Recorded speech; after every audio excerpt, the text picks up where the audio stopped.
Hi ಸ್ನೇಹಿತರೆ, ನಿಮಗೆಲ್ಲರಿಗೂ ನಿಮ್ಮ ನೆಚ್ಚಿನ ABG ಸ್ಪೋಕನ್ ಇಂಗ್ಲೀಷ್ ಕ್ಲಾಸಸ್ಗೆ ಸ್ವಾಗತ ಸುಸ್ವಾಗತ. ಪ್ರೀತಿಯ ವಿದ್ಯಾರ್ಥಿಗಳೇ, ಇವತ್ತಿನ ಈ ವಿಡಿಯೋದಲ್ಲಿ ನಾವು ದ್ವಿತೀಯ PUC ಇಂಗ್ಲೀಷ್ ವಿಷಯದ ಮೊದಲ ಒಂದು ಪಾಠ ರೋಮಿಯೋ ಆ್ಯಂಡ್ ಜೂಲಿಯಟ್, ಈ ಒಂದು ಪದ್ಯದ ಮೇಲೆ ವಾರ್ಷಿಕ ಪರೀಕ್ಷೆಗೆ ಕೇಳಬಹುದಾದ 2 ಅಂಕದ ಮಹತ್ವದ ಪ್ರಶ್ನೆ ಉತ್ತರಗಳನ್ನು ಈ ವಿಡಿಯೋದಲ್ಲಿ ನಾವು ಚರ್ಚೆ ಮಾಡ್ತಾ ಸಾಗೋಣ. ಬನ್ನಿರಿ. ಮೊದಲ ಪ್ರಶ್ನೆ ಬಂದ್ಬಿಟ್ಟು, name the 2 rival families mentioned in Romeo and Juliet. ಈ ಒಂದು ಪದ್ಯದಲ್ಲಿ ಇಲ್ಲಿ ಮೆನ್ಷನ್ ಮಾಡಿರುವಂತಹ 2 ರೈವಲ್ ಫ್ಯಾಮಿಲೀಸ್ ಅಂತ ಹೇಳ್ತೀವಿ, ಪ್ರತಿಸ್ಪರ್ಧಿ ಕುಟುಂಬಗಳು ಯಾವುವು ಈ ರೋಮಿಯೋ ಮತ್ತು ಜೂಲಿಯಟ್ ಅಂತಕ್ಕಂಥ ಪದ್ಯದಲ್ಲಿ ಅಂತ ಕೇಳಲಾಗಿದೆ. ಅದಕ್ಕೆ ಸರಿಯಾದ ಉತ್ತರ old lord Capulet and lord Montague are the 2 rival families mentioned in Romeo and Juliet. ನೀವು ಬರೆಯುವ ಉತ್ತರ old lord Capulet and lord Montague. Give any 2 images to describe the beauty of Juliet. ಇಲ್ಲಿ ಜೂಲಿಯಟ್ನ ಒಂದು ಸೌಂದರ್ಯವನ್ನು ವರ್ಣನೆ ಮಾಡಲಿಕ್ಕೆ 2 ಇಮೇಜ್ಗಳನ್ನು ಕೊಡಿ ಅಥವಾ 2 ಒಂದು ಅರ್ಥವತ್ತಾಗಿರ್ತಕ್ಕಂಥ 2 ವಾಕ್ಯಗಳನ್ನು ಹೇಳಿ ಅಂತ ಹೇಳಲಾಗಿದೆ. ಮೊದಲನೇದಾಗಿ rich jewel in an Ethiope's ear ಅಂತ ಹೇಳಿ, ಎರಡನೇದು snowy dove trooping with the crows ಅಂತಕ್ಕಂಥದ್ದು. ಈ 2 ಇಮೇಜ್ಗಳನ್ನು ನಾವು ಇಲ್ಲಿ ಕೊಡಬಹುದಾಗಿದೆ. These are the 2 images to describe the beauty of Juliet. ಇನ್ನು ಮೂರನೆಯ ಪ್ರಶ್ನೆಯನ್ನು ನೋಡೋಣ.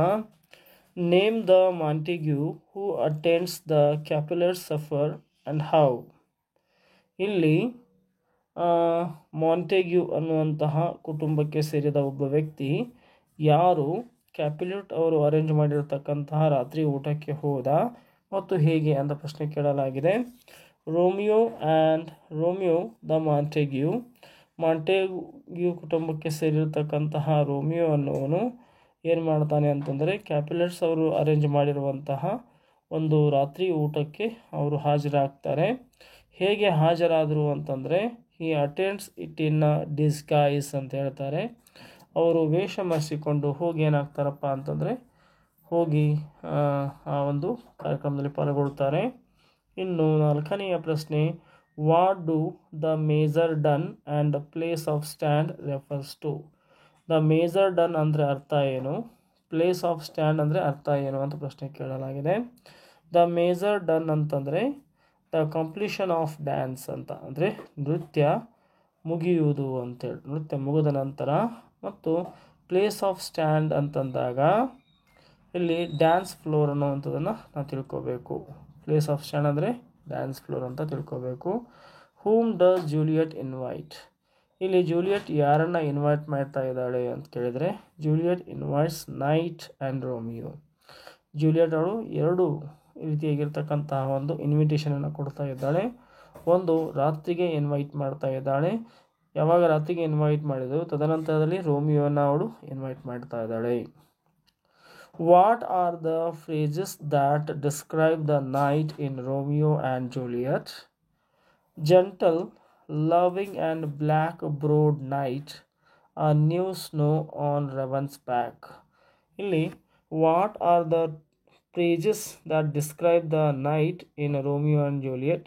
ಇಲ್ಲಿ ರಾತ್ರಿಯನ್ನು ವರ್ಣಿಸಲಿಕ್ಕಾಗಿ ಜೂಲಿಯಟ್ ಅವಳು ಬಳಸಿರ್ತಕ್ಕಂಥ ಪದಗಳೇನು ಅಂತಂದರೆ, ಮೊದಲನೇದಾಗಿ ಜೆಂಟಲ್, ಸೌಮ್ಯವಾಗಿರ್ತಕ್ಕಂತಹ ರಾತ್ರಿ ಎಂದು, ಮತ್ತು loving the black browed night ಅಂತಂದರೆ ಕರಿ ಹುಬ್ಬಿನ ಪ್ರಿಯ ರಾತ್ರಿ ಎಂದು ಅವಳು ಸಂಬೋಧನೆ ಮಾಡಿದ್ದಾಳೆ. ಜೊತೆಗೆ ಆ new snow on raven's back, ಒಂದು ಇಮ್ಯಾಜಿನರಿ ಹಕ್ಕಿ ಇದೆ, ಆ ಹಕ್ಕಿಯ ಹೆಸರು ರೆವನ್ಸ್ ಅಂತ ಹೇಳ್ಬಿಟ್ಟು ಅದರ ಬೆನ್ನ ಮೇಲೆ ಕೂತ್ ಬಂದಿರತಕ್ಕಂಥ ರೋಮಿಯೋ ಸ್ನೋ ಥರ ಕಾಣಿಸ್ತಾನೆ. ನ್ಯೂ ಸ್ನೋ ಅಂತಂದರೆ ಈಗ ತಾನೇ ಬಿದ್ದಿರುವಂತಹ ಸ್ನೋ ಥರ ಕಾಣಿಸ್ತಾನೆ ಅಂತ ಹೇಳಲಾಗಿದೆ.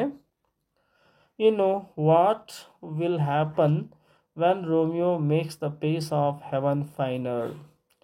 ಇಲ್ಲಿ ಯಾವ ಒಂದು ವಿಚಾರ when Romeo makes the phase, ಯಾವಾಗ ರೋಮಿಯೋ ಅಂತಕ್ಕಂಥವನು ಈ ಒಂದು ಸ್ವರ್ಗದ ಮುಖವನ್ನು ಇನ್ನೂ ಚೆನ್ನಾಗಿ ಹೊಳೆಯುವಂತೆ ಕಾಣುವಂತೆ ಮಾಡ್ತಾನೆ ಅಂತ ಕೇಳಿದಾಗ, the whole world will be in love with night, ಯಾವಾಗ ಇಡೀ ಜಗತ್ತು ರಾತ್ರಿಯನ್ನು ಭಾಳಷ್ಟು ಪ್ರೀತಿಯಿಂದ ಕಾಣುತ್ತದೆಯೋ, ಆ new snow on raven's back ಅನ್ನುವಂಥ ಎರಡು ಕಾನ್ಸೆಪ್ಟ್ಗಳನ್ನು ಕೊಡಲಾಗಿದೆ.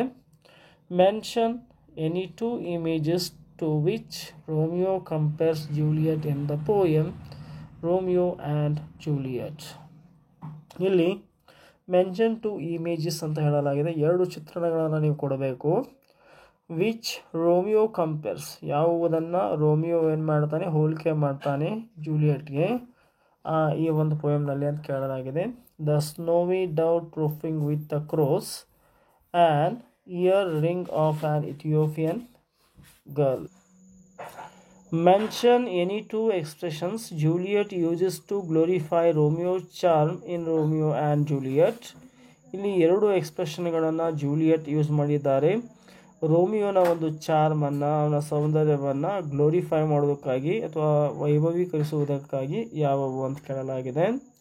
Day in night whiter than a new snow on a raven's back ಅನ್ನುವಂಥದ್ದು. ಇನ್ನು 10ನೇದಾಗಿ who are compared to a snowy dove and crows respectively in the poem. ಇಲ್ಲಿ ಸ್ನೋವಿ ಡವ್ ಅಂತಂದರೆ ಯಾರು, ಕ್ರೋಸ್ ಅಂದರೆ ಯಾರು ಅಂತ ಪ್ರಶ್ನೆ ಕೇಳಲಾಗಿದೆ. Juliet is compared to a snowy dove and her fellow dancers are compared to the crores.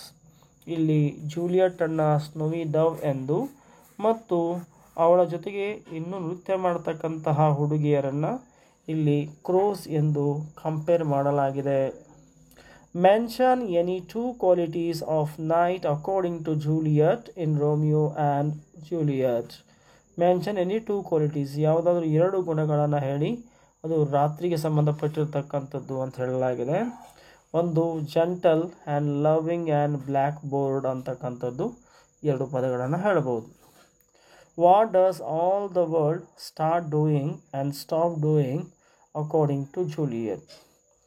What does all the world, ಈ ಜಗತ್ತು ಏನು ಮಾಡೋದಕ್ಕೆ ಆರಂಭ ಮಾಡುತ್ತೆ ಮತ್ತು ಯಾವುದನ್ನು ಮಾಡೋದನ್ನು ನಿಲ್ಲಿಸುತ್ತೆ ಅಂತ ಈ ಜೂಲಿಯಟ್ನ ಪ್ರಕಾರ ಕೇಳಿದ್ದಾರೆ. All the world will fall in love with night, ಇಡೀ ಜಗತ್ತು ಈ ರಾತ್ರಿಯನ್ನು ತುಂಬ ಪ್ರೀತಿಯಿಂದ ಕಾಣಲಿಕ್ಕೆ ಆರಂಭ ಮಾಡುತ್ತೆ. It will stop worshipping the garish sun, ಮತ್ತು ಈ ಒಂದು ಭಾಳಷ್ಟು ಗ್ಯಾರಿಶ್ ಆಗಿರ್ತಕ್ಕಂತಹ ಸನ್ ಏನಿದ್ದಾನೆ, ಹೊಳೆಯುವಂಥ ಸೂರ್ಯ ಇದ್ದಾನಲ್ಲ, ಅವನಿಗೆ ಪೂಜೆ ಮಾಡೋದನ್ನು ಜನ ನಿಲ್ಲಿಸ್ತಾರೆ ಅಂತಕ್ಕಂಥ ಮಾತನ್ನು ಇಲ್ಲಿ ಜೂಲಿಯಟ್ ಹೇಳಿದ್ದಾಳೆ. ಸೊ ಪ್ರೀತಿಯ ವಿದ್ಯಾರ್ಥಿಗಳೇ, ದ್ವಿತೀಯ ಪಿ ಯು ಸಿ ಎಲ್ಲ ವಿಷಯಕ್ಕೆ ಅಥವಾ ದ್ವಿತೀಯ ಪಿ ಯು ಸಿ ಎಲ್ಲ ಪಾಠದ ಈ ರೀತಿ ಪ್ರಶ್ನೆ ಉತ್ತರಗಳನ್ನು ನಾನು ಮುಂದೆ ಕೊಡ್ತಾ ಹೋಗ್ತಾ ಇದ್ದೇನೆ. ನೋಟಿಫಿಕೇಷನ್ಗಾಗಿ ಏನು ಮಾಡಬೇಕಂದ್ರೆ ನೀವು ಈ ಒಂದು ಚಾನಲನ್ನು ಸಬ್ಸ್ಕ್ರೈಬ್ ಮಾಡ್ಕೊಳ್ಳಿ ಅಂತ ಹೇಳ್ತಾ ಧನ್ಯವಾದಗಳು.